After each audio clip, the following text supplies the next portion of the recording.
Hai teman-teman, aku lagi di lapangan pas ibu. Nah, di sini ada wali kota Bandung.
Hai teman-teman, aku lagi museum gedung sate.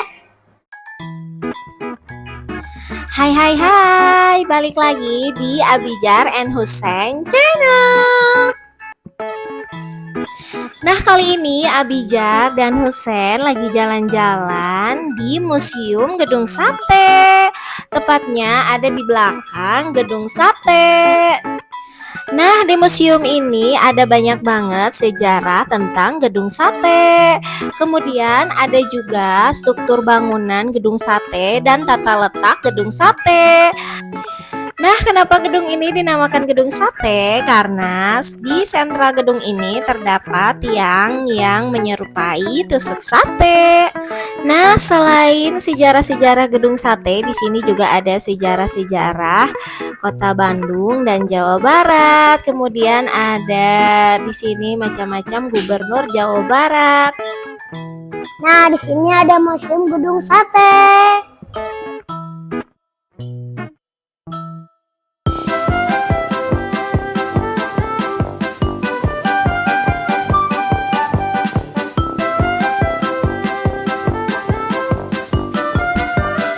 Nah, teman-teman, di sini kita bisa lihat gedung sate ini dibangun oleh batu-batu alam seperti ini.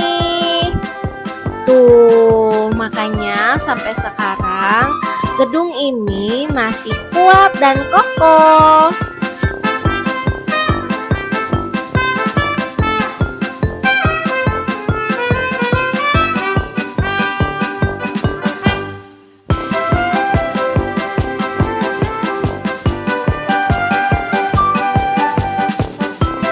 Nah, teman-teman, sekarang kita masuk ke ruangan audiovisual. Biasanya di sini akan diadakan film dokumenter tentang sejarah gedung sate. Ayo kita nonton. Nah, teman-teman, aku lagi di bioskop.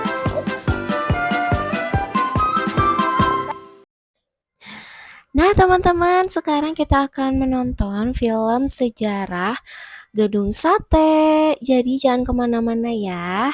Ayo kita nonton.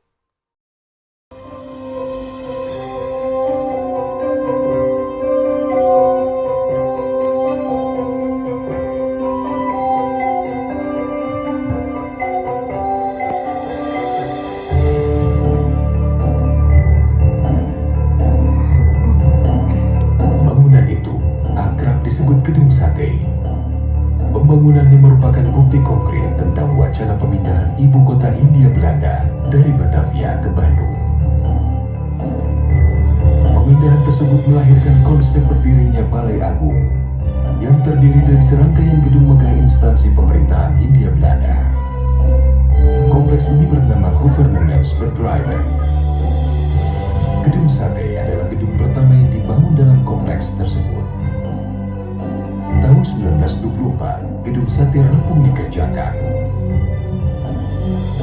Dari segi arsitektur, gedung sate mendapatkan pengakuan sebagai mahakarya karena berhasil memadukan berbagai elemen nilai arsitek kebudayaan timur dan barat dengan serasi. Sejak diresmikan pada tahun 1930, Gedung Sate difungsikan sebagai kantor pusat Departemen Van Verkeer en Waterstaat dan Sentrale Bibliotheek. Departemen Van Verkeer en Waterstaat merupakan jawatan pemerintah Hindia Belanda yang berfungsi untuk mengelola sumber daya air dan manajemen lalu lintas kala itu. Sentrale Bibliotheek merupakan perpustakaan dengan koleksi gabungan dari 7 jawatan pemerintahan Hindia Belanda. Penggabungan ini menjadikannya sebagai perpustakaan terbesar di Asia Tenggara. Waktu berlalu hingga terjadinya Perang Dunia Kedua.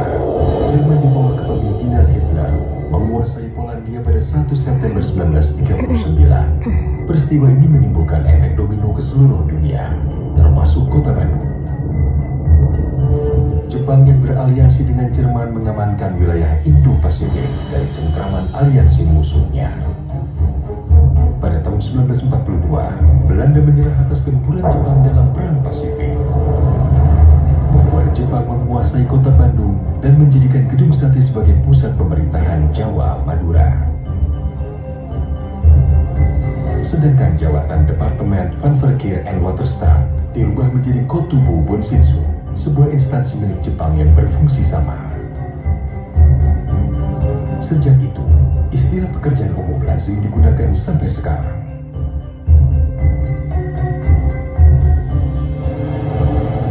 Pada tanggal 6 sampai 9 Agustus 1945, Amerika Serikat menjatuhkan bom atom di Hiroshima dan Nagasaki, Jepang. Peristiwa itu menandakan kemenangan absolut Perang Pasifik oleh aliansi Barat. Melalui pidato radio siaran Suara Kaisar pada 15 Agustus 1945, Kaisar Hirohito mengumumkan bahwa Jepang telah menyerah kepada sekutu. Kejadian itu menandakan penjajahan Jepang atas Indonesia berakhir. 17 Agustus 1945, Indonesia diwakilkan oleh Soekarno memproklamirkan kemerdekaannya, yang dilanjutkan esok harinya dengan penetapan Undang-Undang Dasar 1945 dan pembentukan Kabinet Pertama dan Organisasi Kenegaraan. Dalam Kabinet Pertama itu, Menteri Pekerjaan Umum dijabat oleh Adi Kusno Cokrosuyoso yang berkantor pusat di Bandung, Gedung Sate.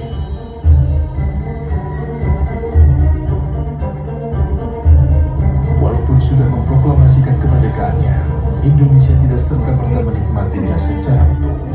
Pada tanggal 4 Oktober 1945, tentara sekutu yang diikuti oleh Nika dan Gurkha memasuki kota Bandung untuk merusak kedaulatan NKRI.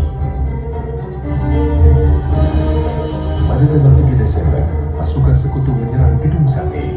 21 orang pemuda dari Angkatan Muda DPI berjuang habis-habisan mempertahankan Gedung Sate. Sebagian besar terluka berat dan 7 orang dinyatakan hilang.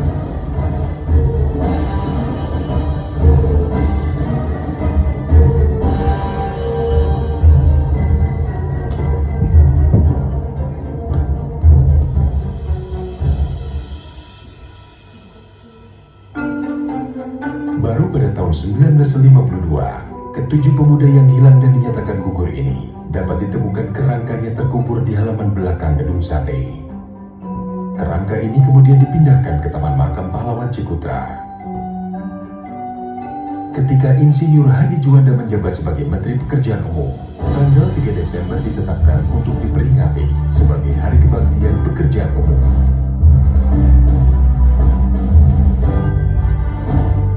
Setelah lama digunakan sebagai kantor Departemen Pekerjaan Umum, serta segala pencapaiannya yang masih kita nikmati hingga sekarang.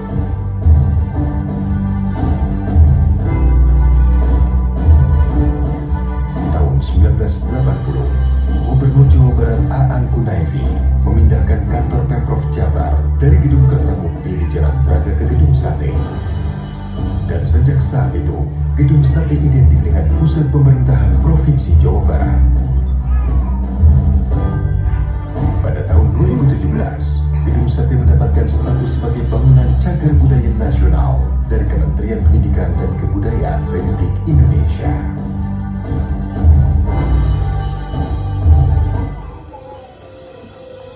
Gedung Sate, mahakarya klasik tak lekang oleh waktu.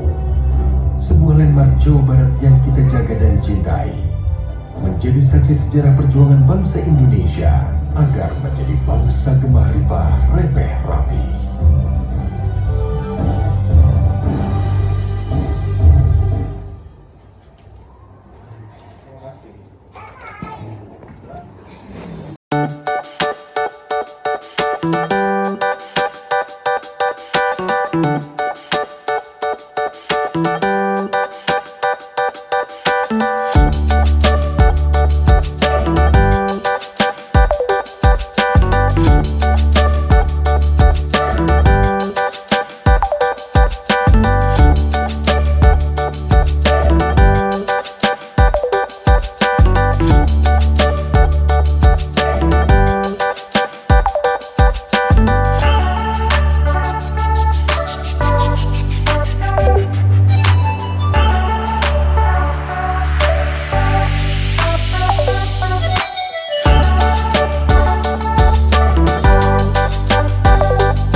Oke teman-teman, akhirnya kita sudah selesai menjelajahi Museum Gedung Sate. Dan akhirnya kita harus pamit undur diri. Sampai jumpa di video selanjutnya. Jangan lupa like, comment, and share video ini agar kita makin semangat bikin video selanjutnya. Dadah, bye-bye. Assalamualaikum.